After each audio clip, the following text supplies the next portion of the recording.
Hey guys, free pick time. All right, back with another free play. So we picked up yet another winner yesterday, guys. We have now won 5 of our last 6. So rocking and rolling. Fingers crossed we keep it going today. Couple little things before we jump into today's play. I do have another baseball play for you guys.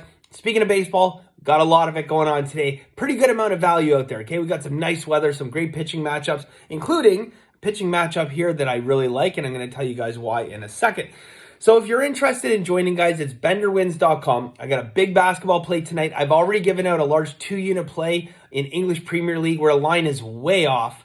That's for next Saturday already. It's probably the earliest I've given out a game in a while, but the line is off. I guarantee that line is moving. It is not staying where it is. So gave that out early. Like to get on board before everyone starts jumping on that and moving that line because we are going to beat that closing line. The other thing I wanted to mention. So I want to talk about, the psychology behind sports betting and, why I think that you don't see a lot of former professional athletes doing well in sports betting. You've seen people retire and they get into the sports betting gig, and one guy actually opened up a sports betting mutual fund and it failed miserably. But why do professional athletes who know the sport better than anybody else, why do they fail to become winning sports bettors? And I think it comes down to how there's two very different mindsets between being an athlete and being a professional sports bettor.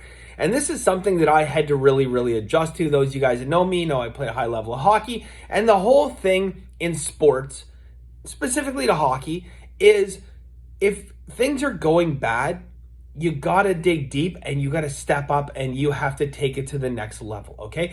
You come out, you put that extra 2 or 3%, whatever you can find in the tank, you put that into effort and you go out and you make it happen, okay? My point is, it requires doing something. It requires that, that buildup of energy, that hype, that let's go, let's get it.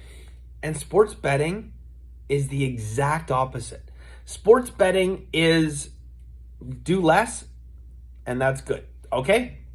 Find value, practice bankroll management. That is it, okay? When you get stuck and mired into one of these terrible losing streaks, it happens inevitably in sports betting to every sports bettor at some point in time.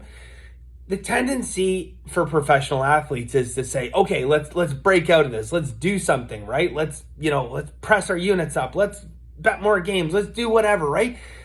Because that is what they're wired to do. Their brains are wired to do more. When in reality in sports betting, when you're in losing streaks, doing less is often the answer. I've done videos before where I've shown, yearly charts where it's, up and up and up, and then you have a nasty downturn, and it's the people that do nothing other than practice bankroll management that get out of the rut and then hit their new highs, right? The people that start pressing and start saying, I got to get it back and, panicking, well, they're the ones that just continue downward and end up at zero eventually. So I think that's why, the mentality of sports bettors doesn't jive with, former professional athletes, because it's just two different skill sets. And I really had to, learn to adjust my thinking and my thought process and my whole demeanor, to be honest, because I'm not the type of person that when something's not going well in business, in sports, in life, and whatever, to just take a step back and say, okay, let's just see what happens. Okay, let's let time heal this. That's not me. Okay, it was always, let's get this sorted out. Let's get this sorted out. And it took a long time for me emotionally and mentally to be able to allow myself to just trust the process, to allow the value and time to create more money. Okay. And I think that that's important. It's not just for professional athletes, but for everybody. If you find you're prone to chasing, to try and get it back today, you either need to take a step back and reevaluate whether sports betting is actually for you, or come up with a plan, which is what I did, to come up with a plan that you can guarantee you're going to stick to the bankroll management and you're going to trust the process. All right. Now, for me and the masterclass members, especially the ones that have been around 3+ years, it's a no-brainer. Okay. They've seen it. They've been there. They've experienced it. Okay. The ups, and then you get a little downturn, and some people say, oh my God, a downturn. Let's panic, right? People in Masterclass have been through that so many times. They just say, no big deal. We get back, and then, yeah, sure enough, 2 months later, we were down here, and now we're up there, right? That's sports betting. But I think it's important that you prepare yourself as sports bettors for the fact that, yeah, you are going to have losing streaks. They're going to come. And if you prepare yourself mentally and tell yourself when that comes, I'm going to do nothing, you're going to be a lot better prepared to handle it. All right, so here's what we got going on today, guys. We're going to take Houston, small favorite, minus 120. Not a lot of bright spots on Houston's season. They played okay on the road. I think they're like 9-6 or something, but they're 17-17 overall. So it's not the season they're looking for. One of our props earlier this year bet their season total under. I thought they were going to have a bit of an underwhelming season, but there's been a couple bright spots here and there. One, mentioned they're hitting better, pitching better on the road. They can't seem to get it together at home. But versus lefties, that's been the one area where they've been able to shine. Okay, they're batting 20 points better in terms of batting average against lefties, but their slug, their power numbers, 60 points higher versus lefties. 60. Okay, now it's important that we don't just lump every lefty into the same group. Okay, Patrick Sandoval is elite level right now. He's pitching phenomenally. He's 3-1 this year with a 2.94 ERA, a beautiful 1.27 whip.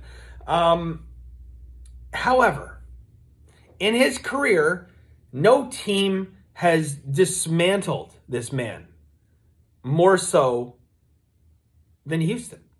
They hit lefties well. He cannot find his stuff versus Houston ever. 7 starts against them, okay?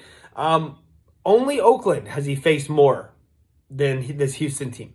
He's pitched 24 innings, hasn't recorded a win in those 7 games, which is pretty rare for Sandoval.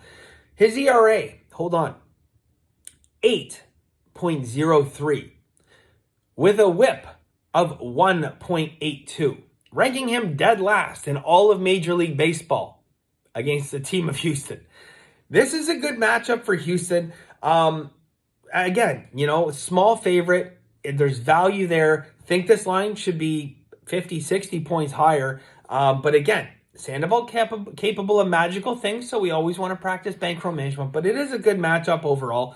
Fair amount of steam and reverse line moves on this. Again, last thing to touch on here quickly. I know it's a longer video, but good money distribution. Okay, only 31% of bets right now on Houston. Over 50% of the money, okay? That is a nice little spread there. And again, it's as I've talked about in last couple of videos, it's an indication of sharp money, okay? It's the low amount of bets, the high amount of money indicating lots of money, okay? It's us professionals betting, syndicates, etc., etc.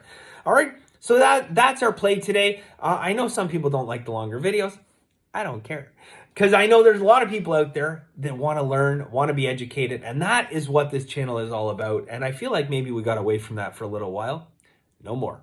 All right, guys, BenderWins.com. It's $99 for an entire month. We got a busy day. If you want to reinvest some of your winnings from last 5 out of 6 wins that we've taken, that's how you do it. All right, best of luck, guys, and we will see you soon.